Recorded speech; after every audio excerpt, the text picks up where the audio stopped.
I'm Bridget Irvine. I'm from New Jersey, northern New Jersey, and I study English. So the organization that I spent the most time working on was Tuesday Magazine. I started with that freshman fall, and I've worked up gradually every single semester. And I'm currently serving as one of the co-presidents, and we publish that every semester, publishing literature, written art, and visual art as well. I'm so proud of it. I also spent a lot of time with the Crimson. I started out taking photos for the Crimson, like news photos.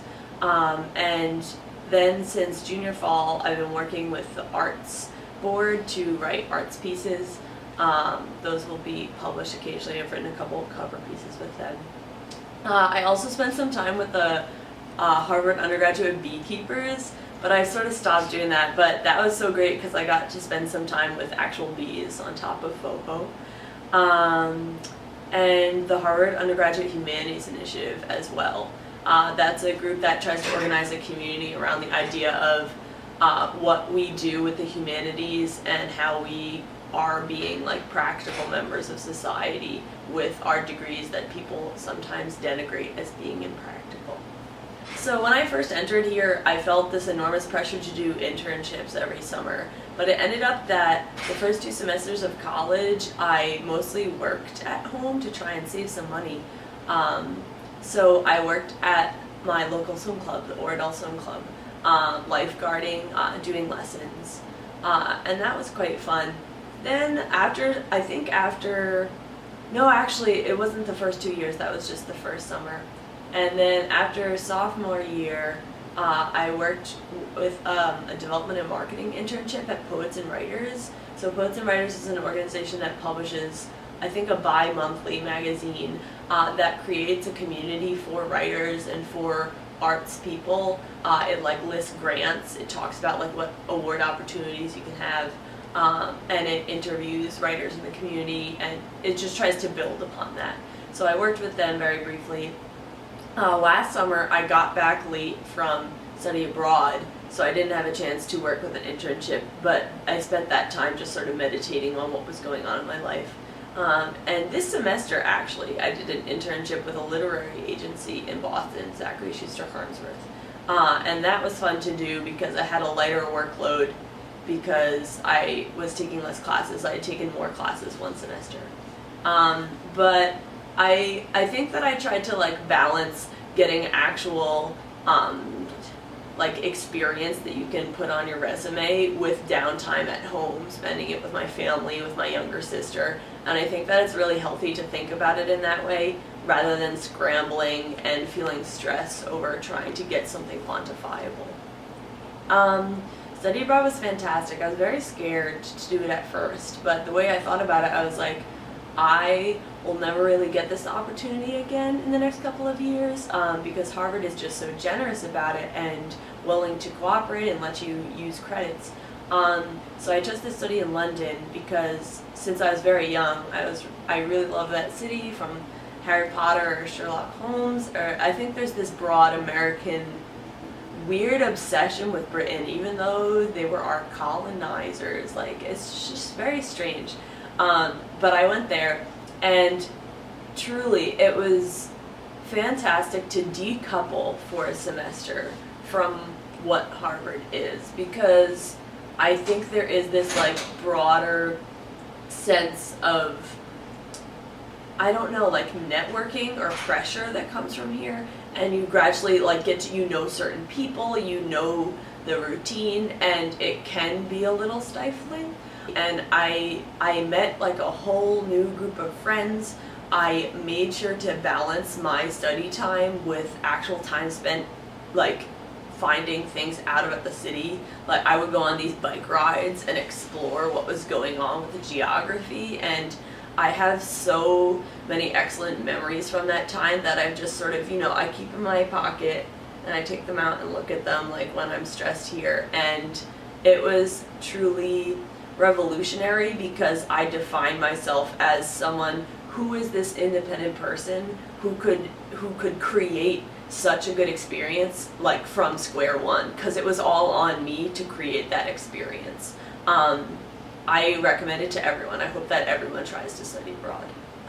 The financial aid office is absolutely bar none like the number one thing that has helped me here at Harvard.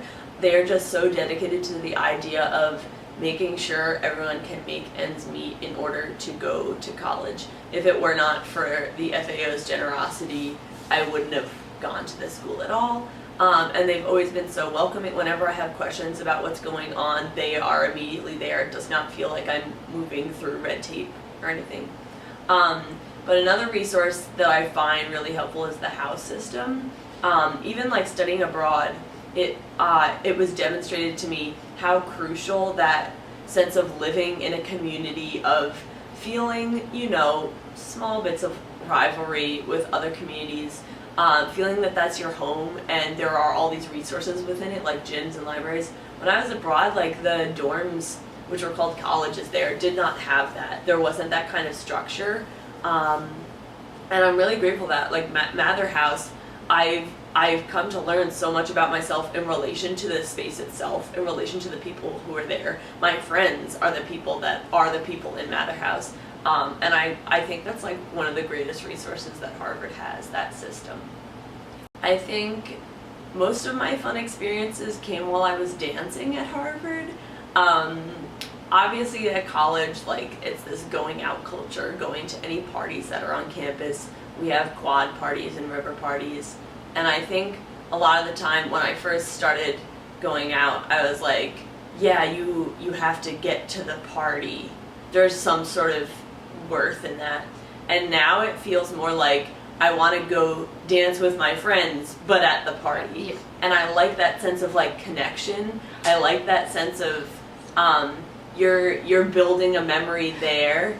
I just feel so strongly about dancing, and I think that I'm not a professional dancer, but I think that I've like worked on my skills enough that I can like engage with other people in a friendly manner and create this sense. I don't know, it's such a wonderful thing, and I think those are the times that I've had the most fun, when I go out dancing with people, which sounds so simple, but the simplest things are really, really where you can create the best memories. And other fun things, like just like having small interactions with people, not even like your closest friends here. Like, yes, your closest friends are your most important, yada, yada, yada. But like, for example, there's this tutor in Mather House that has a longboard, and she let me borrow it once, and I like went up to Divinity Avenue and skated up and down on the street, like just practicing being on a longboard, which I like never had really done before. I'd like tested it once, but not really. And then I gave it back to her, and it was just like this simple exchange, like just, I have a longboard, do you want to borrow it? And I love those kinds of moments, because those are like the tiny little connections between like acquaintances that you can have and like rely on. Yeah. The most important thing I learned is you don't have to have everything figured out. I think I entered here as a freshman feeling, along the lines of that imposter syndrome thing. That everyone here has a plan, has the capabilities to carry out that plan, and will get to that plan and then stop. And that's not how life progresses logically at all. We want to simplify this like entropy of time and space into this linear thing.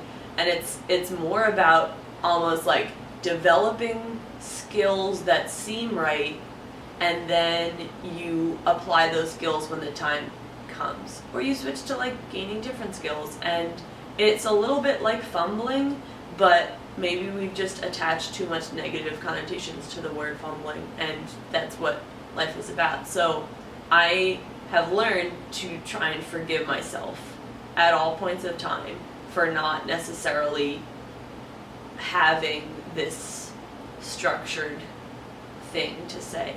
Yeah. In the future, I'd like to spend more time on my writing, but I'm also thinking about jobs involved in publishing or editorial work along the lines of Tuesday Magazine, something around the idea of a community or collaboration toward creating like a greater sense of empathy through communication and writing. Yeah. I think my greatest piece of advice to my freshman self is don't think that you have to have everyone like you. That's not the goal of life. It's not about gaining token appreciation from people.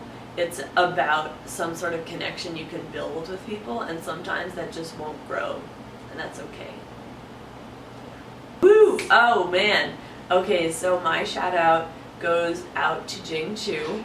She's one of my roommates here. She's been one of my roommates since freshman year, along with 3 other girls. But Jing Chu has always sort of like lived like across from me in the rooms, and she's always been this calm yet supporting presence. I'll come home and she'll like greet me, but just in this way that disarms me rather than like keys me up again. And she has such a great sense of humor. She was always up to like have these little dancing study breaks, or to just offer this like calming, relaxing presence. She loves going for like long walks, and I'm like, how can you be this relaxed? But she also is so giving. Like, she will probably object to this entire shout out because she's very humble and she doesn't want people to talk about her accomplishments. Like, she's a huge part of PBHA and she's so giving. But I admire her so much, and I think I sometimes take her for granted because she's been with me since freshman year. So Jing is like the all-star of the day. All right, is that it? Yep. Thank you so much. Congratulations, amigas. This, I don't know why, it's like I got bitten by a tsetse fly. By a what? Do you know what a tsetse fly is? No.